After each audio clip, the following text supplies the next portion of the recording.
Hello बच्चों, कैसे हो आप? ऑल आर वेल ना? Okay, now once again this is Ashu Arora, teacher of APS. Yes students, अभी हमने पिछली वीडियो में क्या डिस्कस किया था? ठीक है, कन्वेंशनल सोर्सेज के बारे में, पेट्रोलियम एंड इलेक्ट्रिसिटी के बारे में। अब हम आगे बढ़ रहे हैं। These are the non conventional sources of energy. Non conventional sources of energy, अगर आपको याद होगा तो हमने जब एनर्जी रिसोर्सेज स्टार्ट किया था तो उसमें हमने एनर्जी को क्लासिफाई किया था कन्वेंशनल बेसिस पे और नॉन कन्वेंशनल। इसके टू क्लासिफिकेशन किए थे ना। कन्वेंशनल क्या था? कन्वेंशनल मतलब ऑर्डिनरी था एंड ऐसे सोर्सेज जिन्हें हम फॉर द टाइम बिंग बहुत टाइम पहले से यूज करते आ रहे हैं ट्रेडिशनल वे से। और नॉन कन्वेंशनल वो जो ऑर्डिनरी नहीं है और जिन्हें हम पुराने जमाने से ट्रेडिशनल वे से पुराने जमाने से हम यूज करते नहीं आ रहे हैं, जिनका इन्वेंशन या जिनका जो यूज करने का जो वे है वो भी हाल में ही स्टार्ट हुआ है। ठीक है, तो नॉन कन्वेंशनल सोर्सेज के बारे में अगर हम पढ़ें तो फर्स्ट क्वेश्चन हमारा अराइज होता है कि why these resources are needed. Why these sources are needed? इन सोर्सेज की, नॉन कन्वेंशनल सोर्सेज की जरूरत हमें क्यों है? फर्स्ट ऑफ ऑल तो हमें ये पता होना चाहिए कि नॉन कन्वेंशनल सोर्सेज में आते क्या, कौन कौन से सोर्सेज हैं।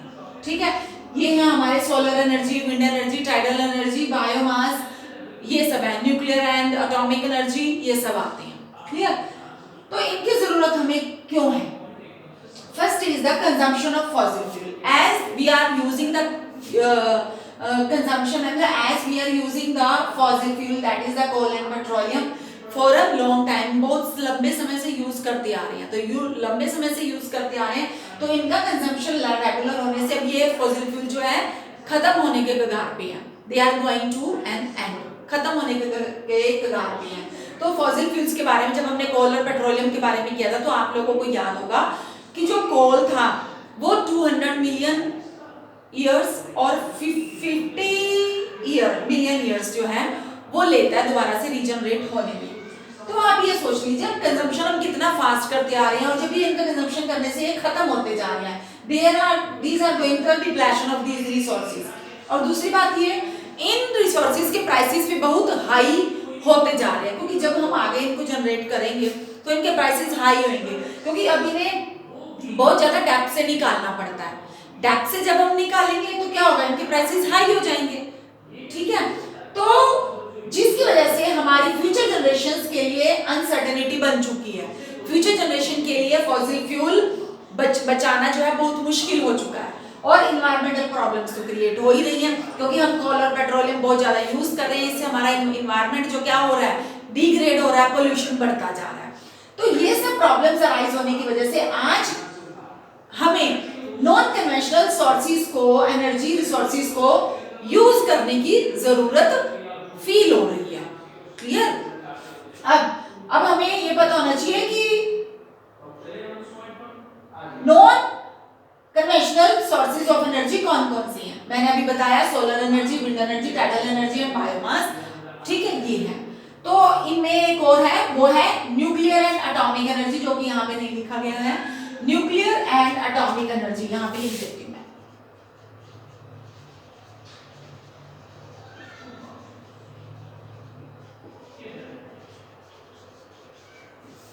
Nuclear and atomic energy, yes, nuclear and atomic energy. वैसे इसके नेम से तो यही लगता है ना कि जैसे बॉम्ब ब्लास्ट करना, किसी भी कंट्री के ऊपर वेपन्स बनाना, हथियार बनाना, ये सब है। लेकिन न्यूक्लियर और एटॉमिक का मीनिंग यही नहीं होता। न्यूक्लियर और एटॉमिक एनर्जी का यूज सिविलियन यूज में भी आता है। इनका यूज एक सिविलियन पर्पस से भी किया जाता है। वो कैसे, देखिए आप। It is obtained by altering the structure of the atoms.